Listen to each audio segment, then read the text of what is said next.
We're in the village of Horringer, which is a mile or two outside Bury St Edmunds, and this is the church of St Leonard's, an imposing village church with a really nice entrance. A bit posh here. We've got St Leonard's, Horringer. Warning! Oh, police aware. Don't risk it. Well, that's okay. Bit messy. Now it looks like we've got a little bridge here that went over a small stream at some time. I suppose water comes in here when there's been a lot of rain.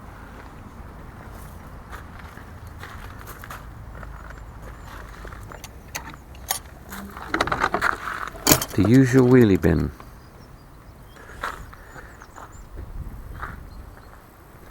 Lovely graveyard, full of older headstones. A very imposing cross here.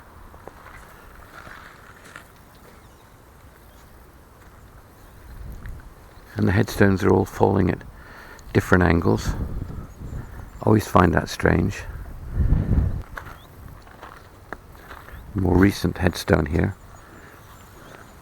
In loving memory of George Pask, died the 6th of November 1954, aged 69 years, and Agnes Pask died the 27th of December 1969, aged 86. So we don't know the relationship between the two.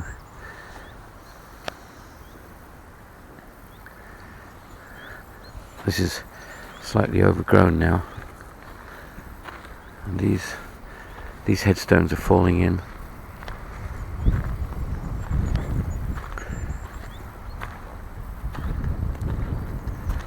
The flint on this church is a different style to a lot of them, because we've got the whole flint here, as opposed to the ones which have been knapped and they're cut in half like that would be, so they become smoother.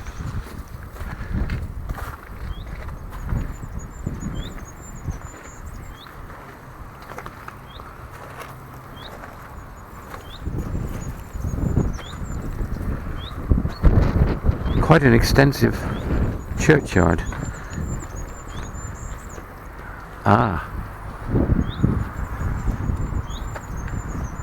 They're very sinister looking.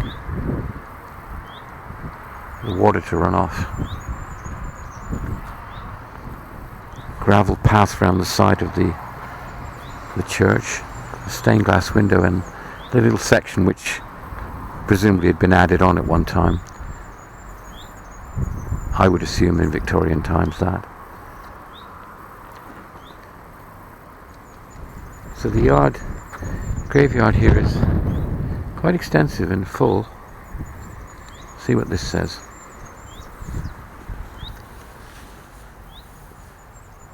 Little headstones next to the big ones. I assume that's somebody who's been buried with somebody else. I'm not certain on that. You find that quite a lot here. We've got a path going out to another gateway. Now over in that direction we've got the beautiful country house of Ickworth, which was the home of the Marquess of Bristol, but now belongs to the National Trust. You can see clearly here the flint work is different to the tower. The tower is quite imposing, really. It's got a clock, which you don't see on many of them, and it's got those very imposing towers on each corner with little flags on the top, and the checkered effect, which is also over here on the entrance. There's a door here, a side door.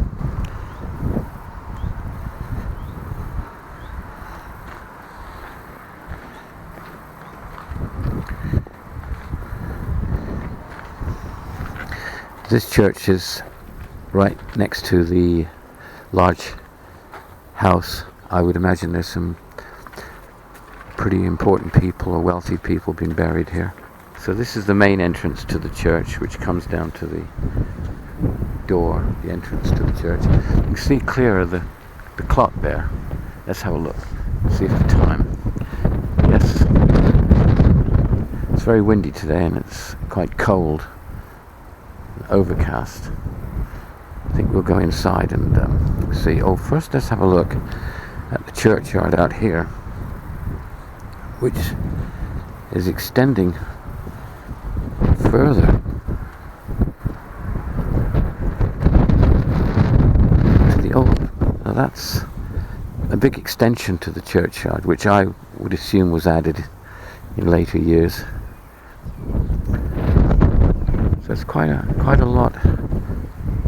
large number of people buried here. We've got floodlights again to floodlight the tower. And here we can see plainly the variation in flint. It's quite apparent, really. There's been repair work here, or alterations.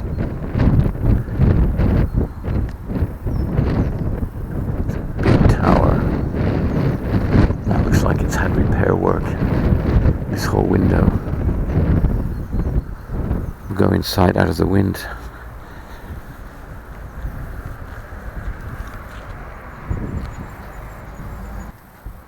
Very imposing entrance porch with stained glass window and coats of arms. They're nice.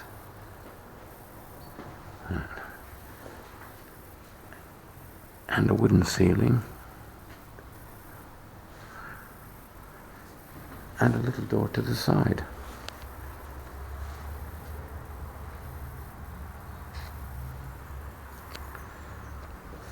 Nice flower arrangement.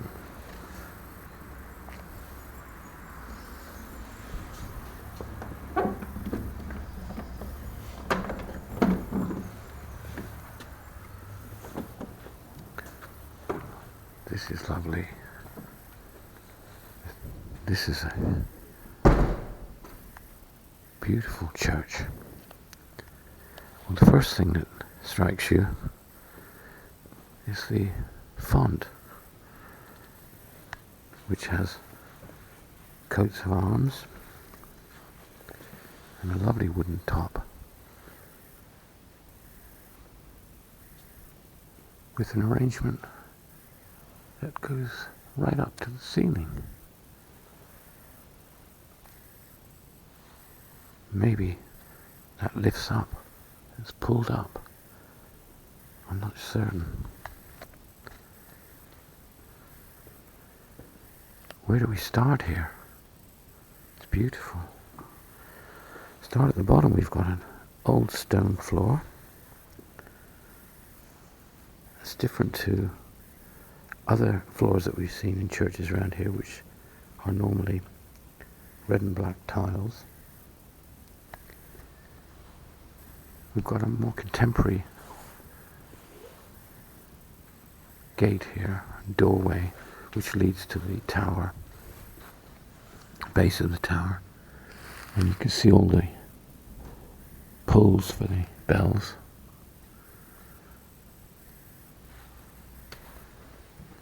And then we've got a window here which has got, perhaps they represent different families. All these individual cushions everywhere.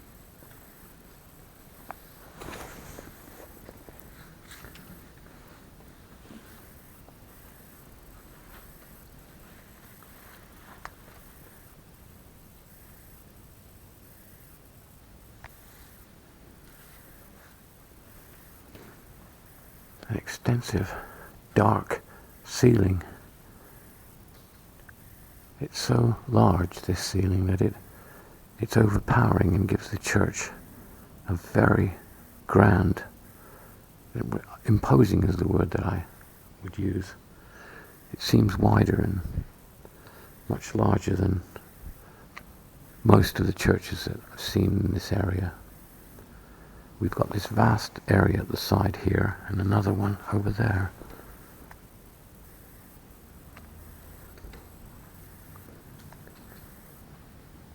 An old painting here. It's very dark, probably needs cleaning.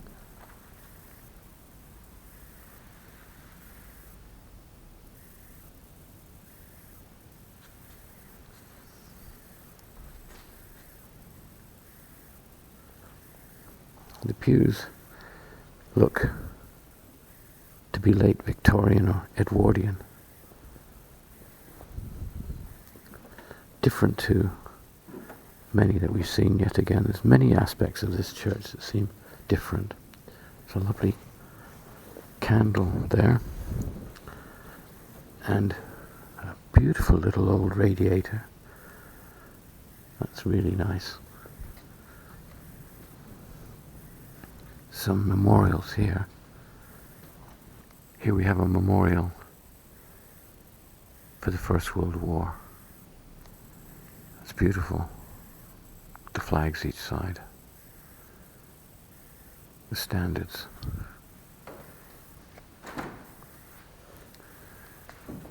Gibbs of Little Horringer in the county of Suffolk, knight who married Elizabeth the eldest daughter of Sir Edmund Polly of Badley of the same county, knight, who died September the 28th, 1681, I think, is it? Or was it 1081? 36 years of his age, and there's all the coats of arms Oh yeah. down the bottom. That's old, isn't it? I think that's his wife. Right. Here lieth the body of Dame Elizabeth Gibbs, relic, oh no it's not relic, of Sir Richard Gibbs of Horringer, the departed this life on the 11th day of November 1715, in the 67th year of her age. Right. These are quite... To the memory of Woodward Bidwell, Esquire, who died on June the 6th, 1826, in the 74th year of his age. Church.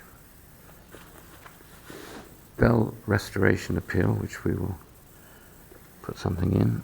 These are some of the previous, or they are the previous rectors, and the first one is in 1300 exactly. Johann de Barton. Ah. And it's surrounded by two posters which were presumably done by some of the local children. It's a plain leaded window.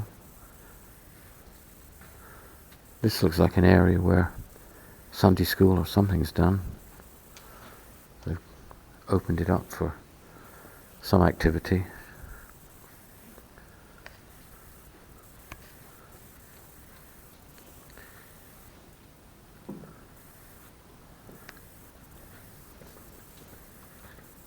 On this side of the church, we've got this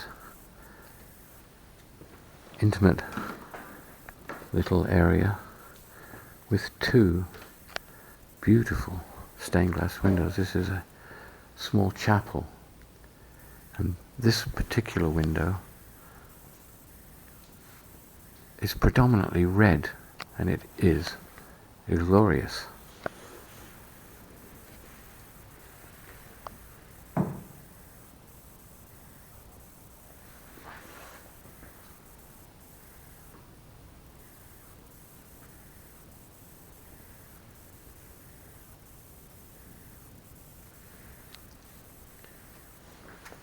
Over there we have the door that leads out to the porch, which gives access to this small chapel.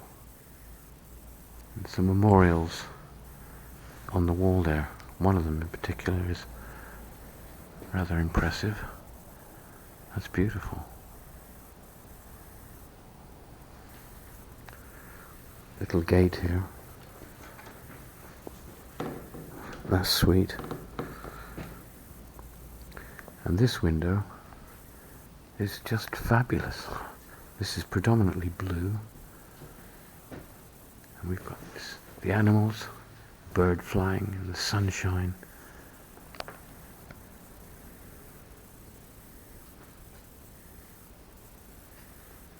Nice flower arrangement.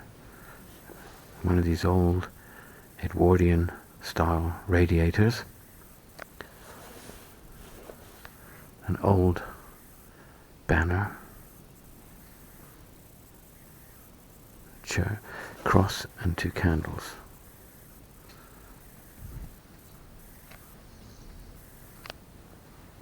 We step down from here, from this little chapel, into the main part of the church.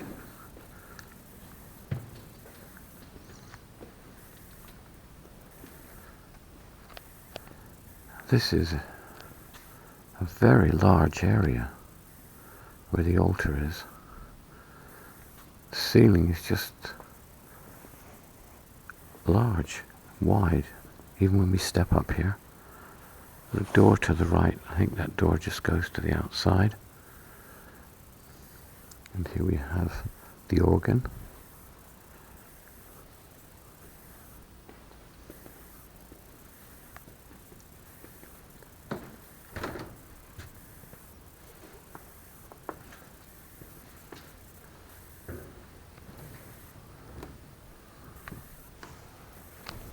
And a little office, which we'll leave alone. The organ there is a modern one. It's been covered up. So perhaps the pipes there are ornamental. Lovely arch. 2 arches. And just look at the ceiling. Wonderful, look. We've got the end bit, which is all painted. Then we come to this section here, which there again looks as if it's painted, and a lot of work in that ceiling.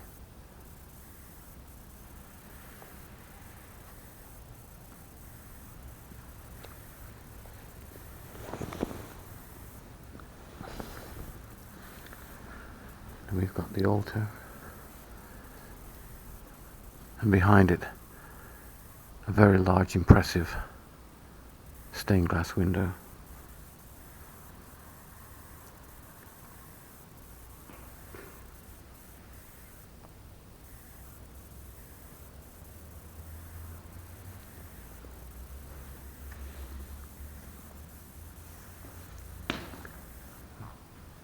And a little door that leads into what is now an office, I think.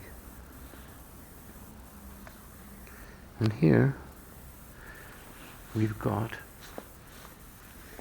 Here lie the remains of Peter Gedge, who died January 7th, 1818, aged 59 years. A tablet to his memory is erected in St Mary's Church, Bury. The man of benevolence, integrity and Christian piety. Also of Anne, his wife, who died April the 16th, 1840, aged 70 years.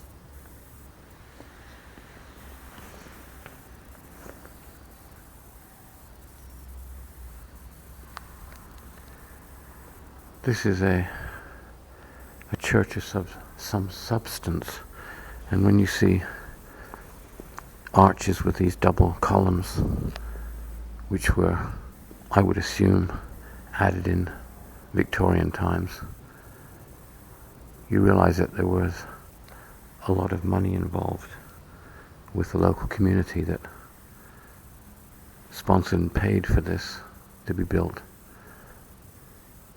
The whole church feels very solid and imposingly impressive. The ceiling is superb. Some of the stained glass windows are outstanding.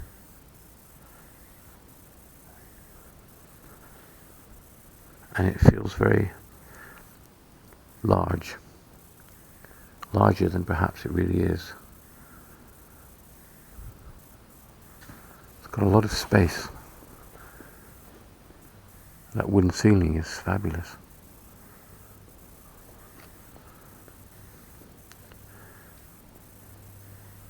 Generally speaking, a church to be proud of.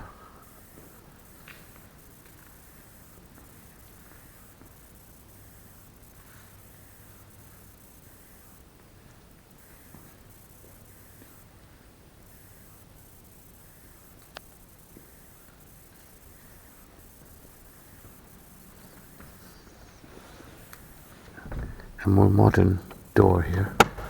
This is not one of the old medieval type doors.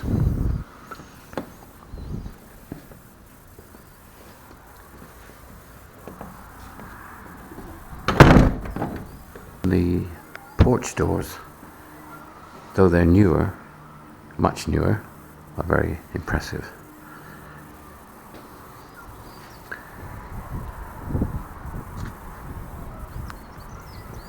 This is a beautiful headstone,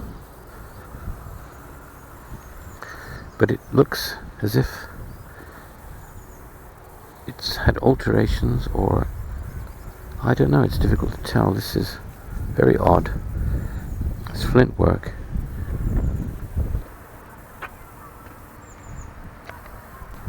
So you've got a very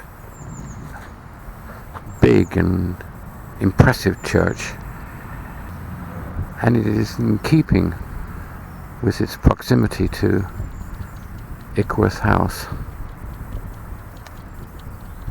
and the village of Horringer, actually, which is a fabulous village. Fabulous.